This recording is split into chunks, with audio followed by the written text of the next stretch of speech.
Imagine mo na nagbabakasyon ka sa tropical paradise. Naglalakad ka sa gitna ng mga kakaibang puno hanggang sa may mapansin kang makakata sa prutas na nakabitin sa isang sanga. Pinitas mo ito at kinagat at ilang minuto lamang ang lumipas, bigla ka na lang nangingisay, nalilito at hindi mo maintindihan kung ano talaga ang nangyayari. Sa ating mundo talagang mayroong mga prutas na talagang sobrang nakakalason, na talagang mas mabilis pang kumitil kaysa sa kamandag ng ahas. At ang mas nakakatakot pa, karamihan sa mga ito ay mukhang inosente, matamis, makukulay at talagang parang sobrang healthy.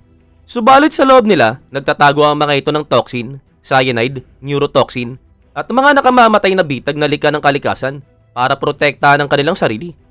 Sa ngayong araw na ito, malalaman mo ang 10 sa mga pinakadelikadong prutas sa buong mundo. Kaya naman umanda ka na dahil pagkatapos mong mapanood ito, hindi mo natitignan ng prutas sa parehong paraan. Pero bago natin simulan yan, kung bago ka pa lamang sa aming channel, huwag mo sana kalimutan na mag-subscribe para naman lagi kang updated sa mga ganitong uri ng video. Number 10. Starfruit, Carambola. Sa hugis itong parang bituin, matingkad na kulay at kakaibang lasa na nasa pagitan ng matamis at maasim. Ang starfruit o carambola ay mukhang isang inosenteng hiyas ng tropiko. Madalas itong ginagamit sa mga salad, juice, kahit sa mga gourmet dish. Pero sa likod ng perpektong hugis nito, may nakatagong hindi makikitang panganib. Isang panganib na maaaring maging nakamamatay para sa ilang tao. Ang prutas na ito ay mayroong taglay na natural na neurotoxin. Sa mga malusog na tao, kadalasan ay walang problema dahil kayang i-process at ilabas ng kidney ang lason na ito. Subalit para sa mga taong may chronic kidney disease, kahit maliit na piraso lang ay sapat na para magsimula ang isang tahimik pero mapaminsalang reaction sa loob ng katawan. Kapag hindi na kayang ilabas ng kidney ang lason, naiipon ito sa dugo at umaabot sa utak na kung saan ito naapektuhan ng central nervous system. Mabilis lumitaw ang mga sintomas, walang tigil na sinok, panghihina ng mga kalamnan, pagsusuka, pagkalito, at sa mas malalang kaso, kumbulsyon, koma, at maging kamatayan. Ang pinakanakababahala pa, maraming taong may problema sa kidney ang hindi alam na bawal sa kanila ang prutas na ito. Isang simpleng baso ng starfruit juice ay pwede na talagang mauwi sa medical emergency. May mga ulat mula sa ospital na kung saan mga pasyenteng may mga sakit sa bato ay kailangang isugod sa emergency dialysis dahil lang sa pagtikim ng starfruit. Mas lumalala pa ang problema dahil sa masarap nitong lasa at kakaibang itsura, kaya naman patok ito sa mga tropical na lugar, palengke, at lalo na sa mga turistang sumusubok nito nang walang kaalam-alam sa panganib. Hindi man ito ang pinakanakakalasang prutas sa mundo, isa ito sa mga pinakamapanganib dahil hindi nito pare-parehong naapektuhan ng lahat. Maaring ligtas ito para sa iyo pero nakamamatay para sa iba at kadalasan, huli na ang lahat bago nila ito mapansin. Kaya naman kung meron kang problema sa bato, huwag mo na itong lapitan. At kung wala naman, ibahagi mo ang information na ito dahil ang starfruit na nakakatawang isipin ay maaring magbura ng isang buhay. Number 9. Wild cherry seed. Matingkad ang pula, kaakit-akit, at talagang halos hindi matanggihan. Ang wild cherries ay talagang parang hinango sa isang kwentong pantasya. Tumutubo ang mga ito sa mga magkakadikit, may makatas at matamis na laman na talaga namang nagpapasaya sa panlasa. Ang bango ng sariwang prutas ay talagang parang nagyayayang kumagat ng isa, tapos isa pa, at isa pa, hanggang sa hindi mo na namamalayan. Para sa marami, ang pamimitas ng cherry direkta mula sa puno ay isa sa mga maliliit na kasiyahang handog ng kalikasan. Subalit ang halos walang nakakaalam, ang madaling hindi mapansin sa gitna ng ganitong kagandahan ay may nakamamatay na lason na nakatago sa loob ng maliit itong buto. Ang buto ng wild cherry ay may taglay na mga kemikal na tinatawag na cyanogenic glycosides, lalo na ang amygdalin. Isang substance na kapag ninuya o nadurog ay naglalabas ng hydrogen cyanide. Ang parehong lasong gas na ito ay umahadlang sa katawan na gumamit ng oxygen, kaya unti-unting sinasakal ang mga selula at mabilis na pinababagsak ang mahalagang sistema ng katawan. Ang mas nakakatakot pa, hindi kailangan ng maraming buto para magsimulang mangyari ang pinsala. Sa umpisa, ang mga sintomas ay maaaring magmukhang simpleng hindi komportable lamang, pagduruwal, hilo, sakit ng ulo. Mga sinyalis ito na madaling ipagsawalang bahala o iugnay sa ibang dahilan. Subalit kapag sapat na ang nainom o nakain na lason, mabilis itong kumikilos. Inaatake nito ang respiratory system, pinapahina ang mga kalamnan, nagpapahirap sa paghinga, at sa malulubang kaso, maaaring magdulot ng cardiac arrest. Lahat ng ito ay dahil literal na inaalis ng oxygen ng katawan na kinakailangan ito para mabuhay. Kadalasan ang panganib ay nasa bagay na madalas tinatapon o pinagkakatuwaan lamang ang maliit na buto sa gitna ng prutas. May mga taong kinakagat ang buto para tikman ng mapait itong lasa na kahawig ng bitter almond. At bagamat bihirang ikamatay ang isang inuya na buto, sapat na ang isang dakot para magdulot ng matinding pagkalason, lalo na kung nadurog ang mga ito at mas maraming lason ang lumalabas. Mas mataas ang panganib para sa mga bata dahil mas maliit ang kanilang katawan at mas mabilis ang metabolismo, kaya naman mas matindi ang epekto ng lason. Para sa kanila, 2-3 inuya na buto lamang ay maaaring magdulot ng seryosong medical emergency na nangangailangan ng agarang lunas. Kaya naman napakalaga na maging mapagbantay ang mga magulang, lalo na kapag naglalaro ang mga bata sa mga lugar na may mga tumutubong ganitong uri ng cherry. Dagdag pa rito, ang cyanide poisoning ay hindi lamang mula sa wild cherry. Maaari ring itong magmula sa iba pang kahalintulad na prutas at buto tulad ng apricot, peach at plum na may taglay ding kaparehong kemikal. Ang lalong nagpapapanganib pa sa mga ito ay ang katotohanan ng ang laman ng mga prutas ay masarap, ligtas at kaakit-akit, kaya naman tuluyang nagtatago ang panganib sa loob. Sa kasaysayan, ang kaalaman tungkol sa nakakalasang potensyal ng buto ng cherry ay umiiral na sa loob ng maraming siglo. May mga sinuunang kultura na gumagamit ng mga extract mula sa mga butong ito bilang gamot o minsan pa nga ay bilang lason sa mga ritual. Sa kasalukuyan, alam na natin na ang aksidenteng pagkain ng mga butong ito ay isa pa rin karaniwang sanhi ng pagkalason ng mga bata sa mga rural na lugar na kung saan laganap ang mga puno na ito. Ang kakulangan sa information at ang nakasanayang pagpapalaro sa mga bata gamit ang mga prutas mula sa kalikasan ay naglalagay sa kanila sa mga panganib na maaari sanang maiwasan sa pamamagitan ng simpleng pag-iingat. Upang maiwasan ng mga aksidente, inirerekomenda na mahigpit na bantayan ng mga magulang ang mga bata kapag namamasyal sa mga lugar na may mga tumutubong wild cherry at turuan silang huwag ilagay sa bibig ang mga buto. Mahalaga rin na ang mga prutas na pinipitas para kainin ay maingat ay handa at agad itapon ng mga buto. Sa mga urban na lugar, maaaring isama ng mga paaralan at daycare center ang ganitong kaalaman sa kanilang mga activity tungkol sa environmental education at kalusugan. Kapansin-pansin na sa kabila ng panganib, talagang mayroong ecological at nutritional na halaga pa rin ng wild cherries. Isa silang pagkain ng iba't ibang uri ng ibon at maliliit na hayop na kapag kinain ng buong prutas ay naipapakalat ng mga buto sa kapaligiran, kaya natutulungan ng mga puno na dumami. Ipinapakita ng natural na ugnayan na ito na ang lason ay isang uri ng evolutionary defense para pigilan ng mga hayop ng inunguya ang buto, habang pinapayagan naman ng iba na dalhin at ikalat ito ng buo. Kaya naman next time na makakita ka ng puno ng cherry na hitik sa magaganda, makinang at makukulay na prutas, tandaan mo, hindi lahat ng natural ay ligtas. Ang mukhang inosenteng merienda mula sa kagubatan ay maaari palang maging tahimik, subalit nakamamatay na sandata. Ang pagkilala at paggalang sa kalikasan ay mahalagang hakbang para maiwasan ang aksidente at maprotektahan ng kalusugan, lalo na ng mga bata. Ang paglinang ng ganitong kamalayan ay makapagliligtas ng buhay at masisiguro na ang ganda ng wild cherry ay mananatiling kaakit-akit at hindi kailanman magiging banta. Number 8. Apricot seed.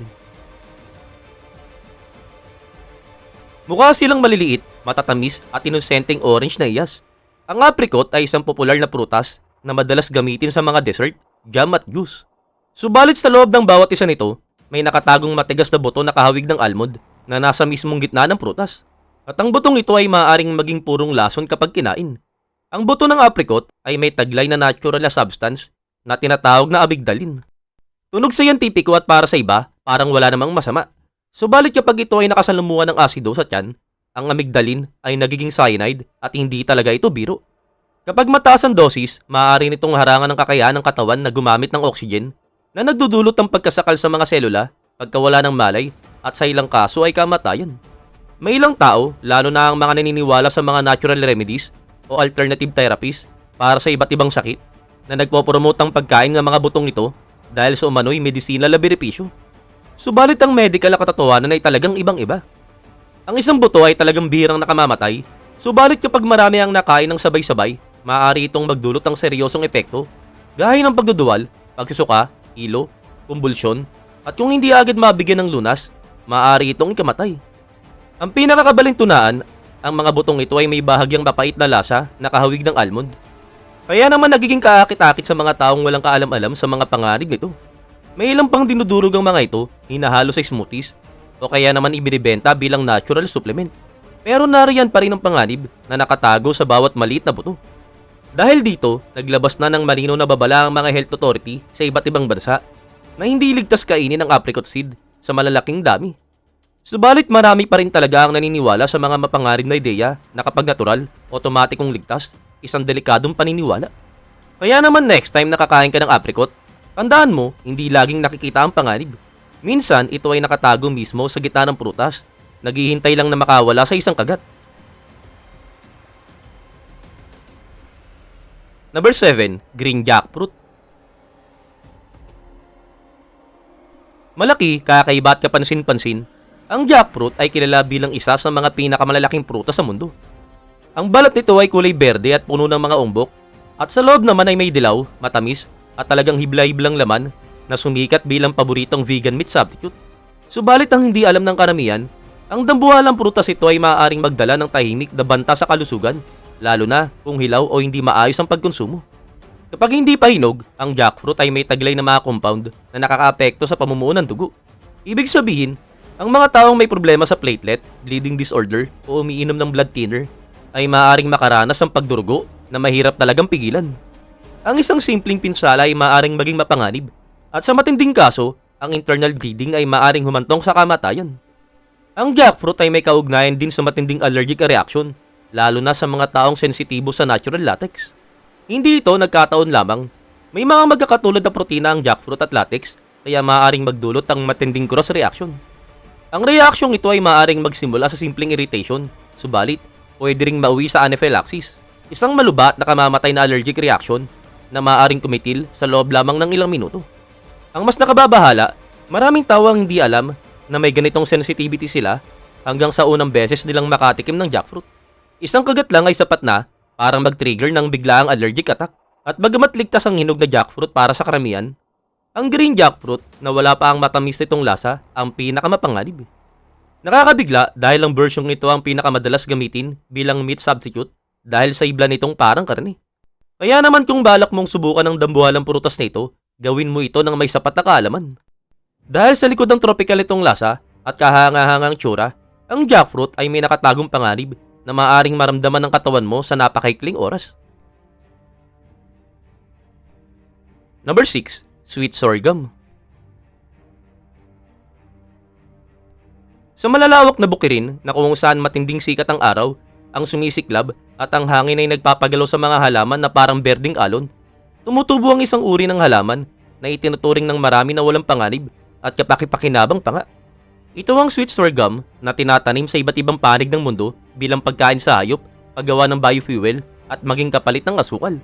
Subalit may madilim itong lihim na halos walang nakakaalam. Sa ilalim ng ilang kondisyon sa kapaligiran, tulad ng matagal na tagtuyot o biglaang pagbabago ng temperatura, ang tila inosenteng halamang ito ay maaaring mag-produce ng cyanide. At oo, ang parehong nakamamatay na laso na ginagamit sa mga digmaan, pagkitil at madidilim na bahagi ng kasaysayan. Kapag napunta sa stress ang sorghum, naglalabas ito ng isang substance na tinatawag na durin, na kapag nabasag o na-metabolized sa katawan ng tao ay nagiging hydrocyanic acid. Isang kemikal na talagang sobrang lason na kayang pigilan ng cellular respiration sa loob lamang ng ilang minuto. Kapag walang oxygen, bumabagsak ang mga organ, humihinto ang puso, at mabilis dumarating ang kamatayan. Sa paglipas ng mga taon, maraming kaso ng maramihang pagkalaso ng naitala, lalo na sa mga rural na lugar, na kung saan kinain ng hilaw na sorghum nang hindi alam na ito ay kontaminado. Sa maraming insidenteng ito, unang namatay ang mga alagang hayop bago pa naapektuhan ng mga tao.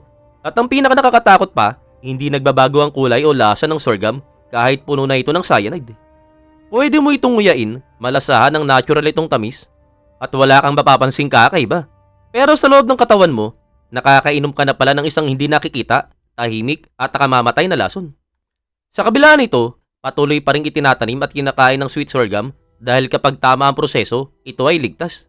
Subalit kung kakainin mo ito ng direkta mula sa bukid nang walang tamang paghahanda at hindi mo alam ang pinanggalingan o kondisyon ng pagtubo nito, para kang nakikipaglaro sa apoy.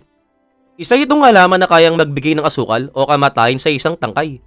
Kaya naman ganyan ang kalikasan, maganda, masustansya, at nakamamatay kapag hindi mo inaasahan.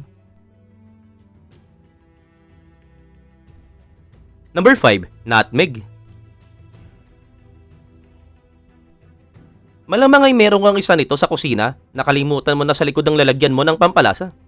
Ginagamit mo ito pampalasa sa champurado, arroz caldo, fruit salad, o mga cake at inumin tuwing Pasko.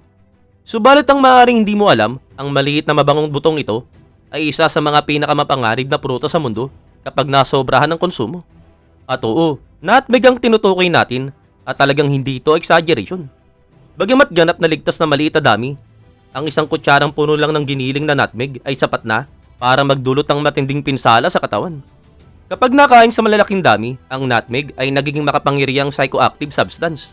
Ang mga aktibong sangkap nito, lalo na ang myristicin, ay binabago ang chemistry ng utak.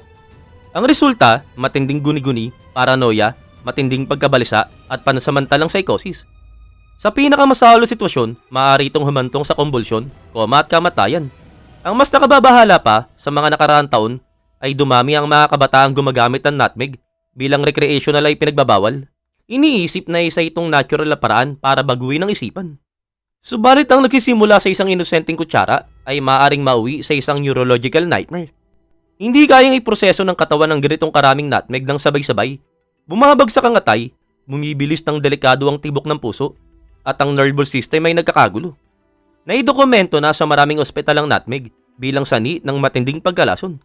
May mga ulat pa ngang taong nakitil matapos itong kainin nang ihalo lang sa gatas o yogurt sa paniniwalang wala itong masamang epekto. At ang pinaka-nakakatakot, talagang sobrang dali nitong ma-access. Hindi mo kailangang pumunta sa malalayong gubat o tikman ng kakaibang prutas. Isang garapon ng pampalasa at isang maling decision lamang ay sapat na. Kaya naman next time na magdaragdag ka ng kaunting nutmeg sa paborito mong inumin o dessert, tandaan mo, ang kaunti ay pampasarap, pero ang isang kutsara ay maaaring magbukas ng pintuan ng impyerno. Number 4. Hala fruit.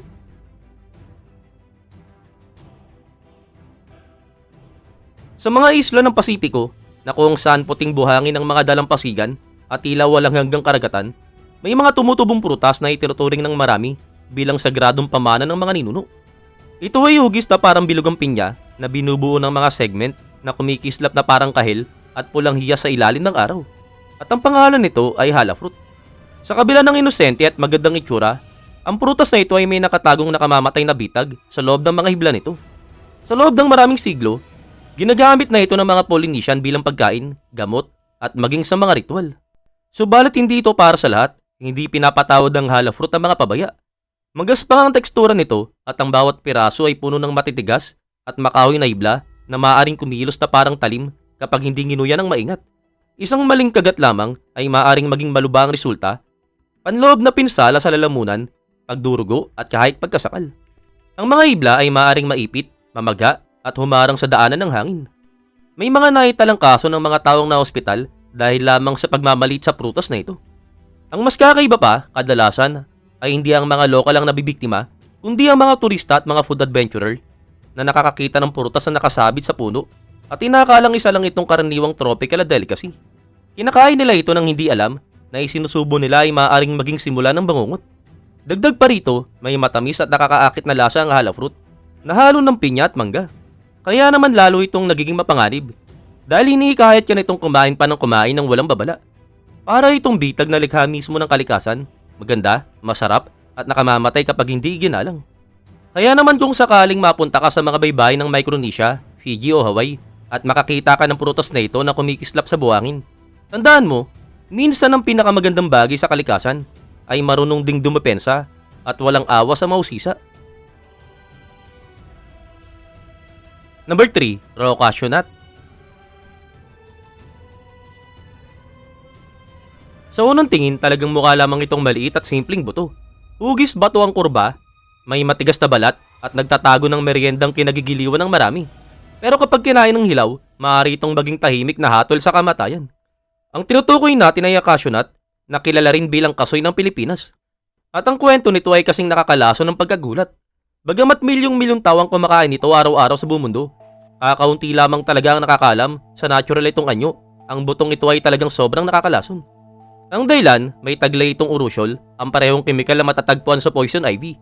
Ang halamang nagdudulot ng masakit na pantal kahit mahawakan lamang. Kapag nakain ng hilaw na cashew nut, pumapasok sa katawan ng isang kemikal na halo na kayang magdulot ng panloob na paso, matinding irritation at sa matinding kaso, irreversible na pagkasira ng atay. Mabilis kumilos ang urusyol, inaatake nito ang digestive system, nagdudulot ng paltos, pagsusuka, at sa mga pinakamatinding sitwasyon, maaaring mauwi sa pagbagsak ng atay sa loob lamang ng ilang oras at talagang hindi ito bira o kakaiba. Malawak na itinatanim ang kasoy sa mga tropikal na bansa tulad ng Brazil, India at ilang bahagi ng Afrika. Subalit bago ito makarating sa mga supermarket, dumadaan ito sa komplikado at delikadong detoxification process. Iniihaw sa pinakamataasan temperatura, maingat na binabalatan at inahawakan gamit ang espesyal na guwantes. Isang pagkakamali lang sa process na ito at maaaring ikamatay ang resulta. Nakakabighani rin ang itsura ng prutas na pinanggagalingan nito. Parang matabang peras kulay pula o dilaw na may butong nakasabit sa dulo na parang hikaw. Isang prutas na may prutas pa sa loob, isang tahimik na babala na nakabitin sa lasong nagkukunwaring pagkain. Kaya naman next time nakakain ka ng cashew nut, tandaan mo, tinatamasa mo ang isang bagay na kung hindi inihanda na may sukdulang pag-ingat, ay kayang pumatay sa loob lamang ng ilang segundo. Number 2, Cannonball Tree. Sa malalim na gubat ng Timog Amerika, na kung saan malakas ang hangin at ang mga puno ay umaabot sa hindi kapanipaniwalang taas, tumutubo ang isang prutas na mukhang likang sining ng kalikasan. Malaki, bilog, kulay mapulang kuyamanggi, at may magaspang na balat at ito ay parang kalawangin na granada. Kilala ito bilang cannonball fruit at talagang hindi lang talaga ang itsura nito ang nakamamatay. Ang punong nagbubunga nito na tinatawag na Cropita gunensis ay talaga namang kahanga-hanga. Ang mga bulaklak nito ay mayroong matatamis at kakaibang halimuyak na tila nagnanais mag-hypnotize. Subalit ang nakasabit sa mga sanga ay talagang ibang kwento. Ang cannonball fruit ay maaaring lumaki ng halos 6 kg at kapag nahulog mula sa taas na 10 hanggang 15 metro, isang direktang tama sa ulo ng tao ay nakamamatay at talagang walang margin for error. Maraming kaso na ng kamatayan sa mga parke at botanical garden na kung saan ipinapakita ang punong ito dahil sa kagandaan nito. Subalit kakulangan ng babala at wastong pag-iingat ay nagiging dahilan ng kapamakan. At kung sakaling mag-decide kang buksan ng prutas, maghanda ka na sa mas nakakatakot pa. Ang loob nito ay puno ng makapal na pulp na kapag nabubulok ay naglalabas ng nakakaingay at nakakasuka na gas. Ang amoy nito ay talagang sobrang lakas na nagdudulot ng pagkahilo at pagsusuka sa mga nakalalanghap lamang ng ilang segundo. May mga ulat din ng mga taong napunta sa respiratory shock dahil lamang sa mga pag-iingat malapit sa ilang bulok na prutas ang sabay-sabay. Ang pinakanakakatakot pa, hindi ito nakakain, pero dahil sa exotic nitong anyo, marami ang natutukso at sinusubukang tikman. May ilan na napunta sa ospital at ang iba naman ay nakaligtas. Ang cannonball fruit ay isang babala ng kalikasan na nakatago sa anyo ng palamuti. Paalala na ang kagandahan ay maaari ring maging brutal. Kaya naman next time na maglalakad ka sa ilalim ng kakaibang puno, tumingin ka sa itaas, baka ikaw ay nasa ilalim na ng huling segundo mo. Number 1, Death Tree Fruit. Sa mga pinakamagagandang baybayin ng Caribbean, tumutubo ang isang prutas na tila galing sa isang tropical na fairy tale. Kumikislap ito na parang maliit at perpektong berdeng mansanas, subalit ang hindi alam ng karamihan, ang prutas na ito ay tunay na hatol sa kamatayan. Ito ay kilala bilang fruit of the death tree o Manzanilla de la Muerte, at ang scientificong pangalan nito ay Hippomane mancinella. Napakadelikado nito na kahit tawakan lamang, maaari itong magdulot ng malubhang paso na parang inilubog mo ang kamay mo sa asido. Subalit hindi pa yun ang pinakamasama. Isang kagat lang ay maaaring mag-trigger ng chain reaction sa katawan. Magsisimula sa pagsunog sa bibig, sumunod ang pamamaga ng lalamunan, hirap sa paghinga, at sa huli, pagbagsak ng paghinga, isang babagal, masakit, at tiyak na kamatayan kung hindi agad mabigyan ng medikal na tulong. Isa ilang baybaying lugar sa Central America at Caribbean, ang mga puno nito ay pinalilibutan ng babala. Bawal lumapit o magtago sa ilalim ng lilim nito tuwing umuulan dahil ang mga patak mula sa dahon ay maaaring magsunog sa balat sa kahit kaunting kontak. At talagang hindi ito alamat lamang. Ang mga puno mismo ay may Guinness World Record bilang pinakamapanganib na puno sa mundo. Ang puting dagta nito ay talagang sobrang lason na ginagamit ng sinaunang tao sa reyon bilang panlason sa mga palaso. At kapag naabot ang apoy, ang usok ay maaaring magdulot ng pagkabulag at permanenteng pinsala sa baga. Ang mas pinakanakakatakot pa, walang babala sa prutas mismo. Walang masamang amoy at talagang hindi mukhang nakakalason. Maraming tawang natalo sa ilusyon na parang ordinaryong mansanas lamang ito. At isang pagkakamali, isang mahusisang kagat lamang at maaaring dumating ang katapusan nang hindi mo pa namamalayan.